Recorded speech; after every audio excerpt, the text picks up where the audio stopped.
स्वागत है आपका ओवरऑलॉजी चैनल पर। यहाँ हम motivational and self improvement videos provide करते हैं जो आपकी रियलिटी को चेंज करते हैं। चलिए शुरू करते हैं वीडियो को। यह स्कूल की कहानी नहीं है, कोई ऑफिस की डायरी नहीं है, कोई क्लासरूम की स्पीच नहीं है और ना ही किसी कोचिंग क्लास की मोटिवेशन लाइन। ये कहानी उस जगह की है जहाँ ना घड़ी चलती है ना कैलेंडर बदलते हैं, जहाँ सड़कें नहीं हैं सिर्फ कांटे हैं, जहाँ लोगों की भीड़ नहीं है सिर्फ खामोशी है। और उस खामोशी की चीरता हुआ एक ऐसा इंसान आया जो कुछ बनना नहीं चाहता था, वह खुद से भागना बंद करना चाहता था। ये कहानी उसके सफ़र की नहीं, साहस की है, जहाँ डर को मिटाने के लिए लड़ाई लड़नी नहीं पड़ती, बस खड़ा रहना पड़ता।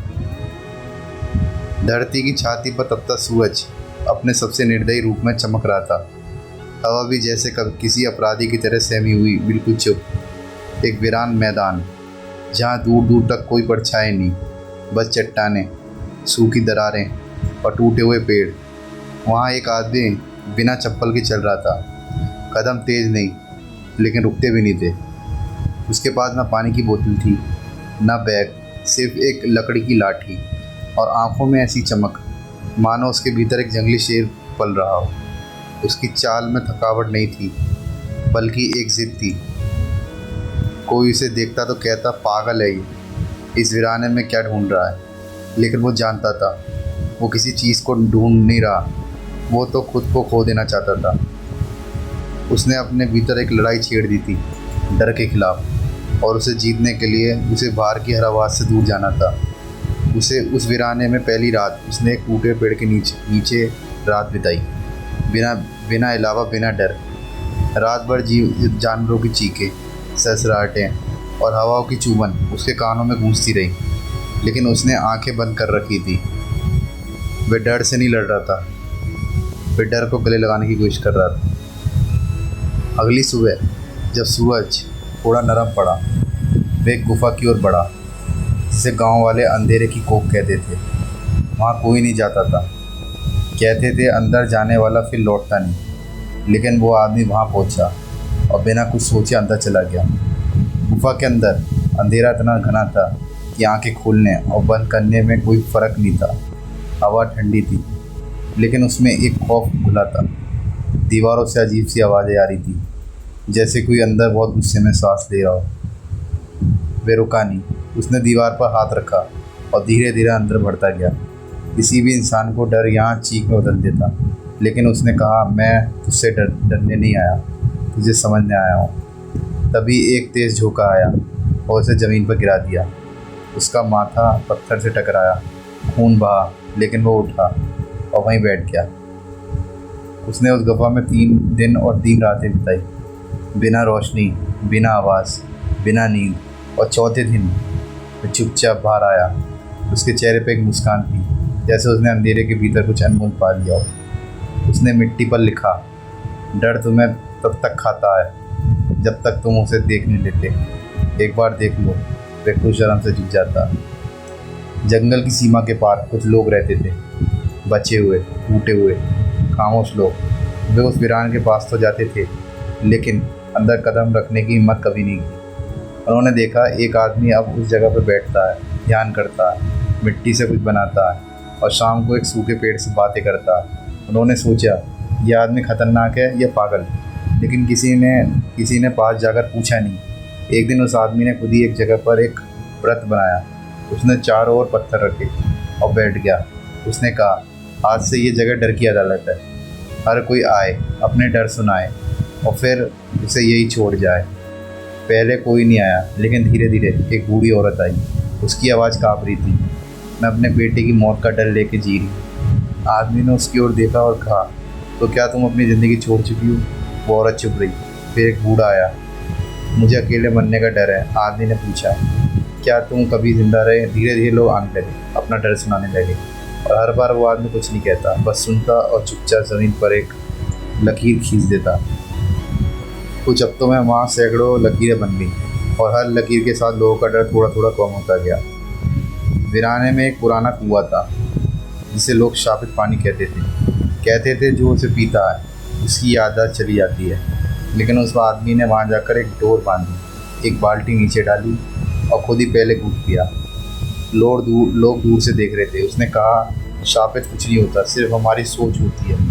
उसने कुएं के किनारे एक पत्थर रखा और उस पर लिखा, अगर सच्चाई कड़वी हो तो उसे जहर मत कहो, बस उसे पचाने की हिम्मत पैदा करो। उसने उस पानी को सब में बांटना शुरू किया। पहले लोग डरे, फिर धीरे धीरे पीने लगे, और आश्चर्य ये था कि उस कुएं का पानी अब मीठा लगने लगा। डर से सोच का एक बीज था जिसे वह आदमी उखाड़ कर फेंक रहा था। एक शाम जब वह अकेला बैठा था, एक परछाई उसके सामने आई। परछाई हूबहू उसकी तरह दिखती थी। उसने पूछा, तू कौन है? परछाई बोली, मैं वही हूँ जिससे तू हर दिन मिटाने की कोशिश करता, तेरा डर। आदमी ने कहा, मैं तुझे ख़त्म नहीं कर रहा, तुझे अपना दोस्त बना रहा हूँ। परछाई हंसी, तो फिर मैं तुझे कभी छोड़ के नहीं जाऊँगी। उस दिन आदमी ने पहली बार रोया और कहा, अगर तुम मेरे साथ ही रहोगे तो मैं डर से नहीं अपने साथ जीऊँगा।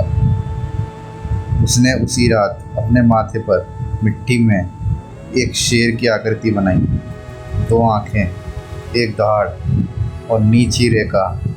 मैं डर के साथ रहूँगा, लेकिन डर के नीचे नहीं। जिस ज़मीन को लोग शापित कहते हैं, अब वहाँ की मिट्टी में एक हल्की सी नमी आ गई थी। वो आदमी अब दिन भर खुद ही मिट्टी खोदता, कांटे हटाता, पत्थर इकट्ठे करता और उनमें से कुछ को तोड़कर उनसे चूल्हे बनाता। एक रोज़ उसकी ज़मीन में एक छोटा सा बीज बोया। कोई ख़ास बीज नहीं, बस जंगल में किसी सूखे फल से निकलता बीज था। लोग हंसे, यहाँ कुछ नहीं उगता, पर उसने कहा, साहस भी एक बीज है जो वहाँ उगता है जहाँ कोई उम्मीद नहीं होती। हर दिन वो उस बीज के पास बैठता, उससे बातें करता, उसे पानी देता और खुद भी वही ध्यान में बैठा रहता। धीरे धीरे वहाँ एक छोटा पौधा निकल आया। लोग देखकर चौंके, जैसे किसी मरुभूमि में नीला झंडा निकल आया है। ये सिर्फ एक पौधा नहीं था, ये एक प्रतीक था कि जहाँ डर ने घेर किया है वहाँ साहस भी उग सकता, बशर्ते कोई उसे बोने की हिम्मत करे।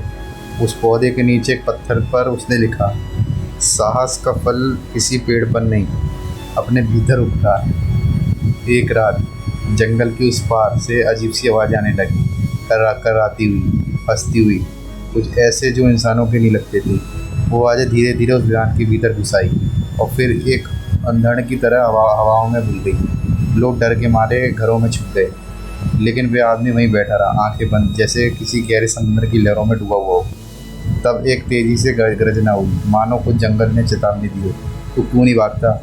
आदमी ने आंखें खोली और बोला, क्योंकि मैं वही हूँ जिसने तू आवाज़ दे रहा है। मैं डर के लिए नहीं जवाब देने आया हूँ। उस रात उसने एक अलावा जलाया और सारी रात जलता रहा। लोग दूर से उस आग को देखते रहे और उन्हें पहली बार समझ में आया कि अंधेरे में एक भी लौ जल जाए तो सैकड़ों आंखों में रोशनियाँ लौट सकती हैं। अगले दिन उसने आवाज़ों के डर को एक विचार नाम दे दिया और मिट्टी में एक और पत्थर गाड़ा जिस पर लिखा था, हर डर एक अनसुनी पुकार है, जब तक कोई सुने नहीं वो चीख बन जाती है। अब उस वीराने में कुछ बदल सा गया था। लोग उस आदमी को गुरु कहने लगे थे, लेकिन वे हर बार मुस्कुरा रहे थे। मैं कुछ नहीं जानता, मैं से उठ गया था और तुम सब भागते रहे। एक दिन उसने सभी को इकट्ठा किया और बोला, आज मैं तुम्हें अपनी असली किताब दिखाता हूँ। सब सोचने लगे कि शायद कोई ग्रंथ होगा, कोई पांडुलिपि, लेकिन वे आदमी उठा और अपनी पीठ से कपड़ा हटाया। वहाँ गहरे घाव थे, पुराने, ताजे और कुछ जो तब तक रस रहे थे। उसने कहा, ये मेरी किताब है, हर घाव एक अध्याय है। जब मैं डरा, जब मैं टूटा, तब मैंने कुछ सीखा, और ये सीख अब मेरी हड्डियों में बस चुकी है। वहाँ सन्नाटा छा गया। पहली बार लोगों ने जाना कि असली ज्ञान किसी मंदिर, किसी किताब, किसी संस्थान में नहीं, बल्कि उस शरीर में होता जिसने खुद को जलाकर रोशनी बनाया हो। उसी रात उन्होंने एक नया नाम तक किया, शेर की छाया, क्योंकि अब वो आदमी अकेला नहीं था, वो हर किसी के भीतर जा चुका था। वह वीराना नहीं था, अब छोटी छोटी कुटियाँ थी, बच्चे खेलते थे और लोग मुस्कुराते थे। लेकिन जिसने सबने सोचा कि अब सब ठीक है, उसी दिन फिर तूफान आया। ये तूफान पिछले तूफानों से अलग था। ये इंसानी शक के रूप में आया। कुछ नए लोग जो बाहर से आए थे, उन्होंने सवाल खड़े किए, क्या ये आदमी हमें धोखा दे रहा है? क्या ये बस एक भ्रम है? क्या सांस कोई कहानी मात्र है? धीरे धीरे डर फिर लौटने लगा, पर वह आदमी चुप रहा। उसने कोई सफाई नहीं दी, ना कोई जवाब। वे बस एक पुराना चट्टान पर बैठ गया, जैसे पहले दिन बैठा था। 3 दिन और 3 रातों तक वह बिना खाए पिए बैठा रहा।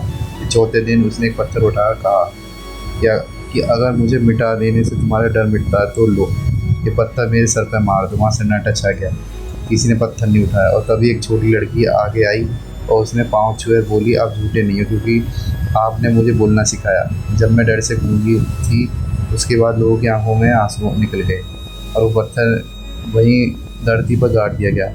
उसी पर उकरा गया। साहस को साबित नहीं किया जाता, बस निभाया जाता है। अगर आपको ये कहानी अच्छी लगी हो तो चैनल को सब्सक्राइब करें और बने रहें। धन्यवाद।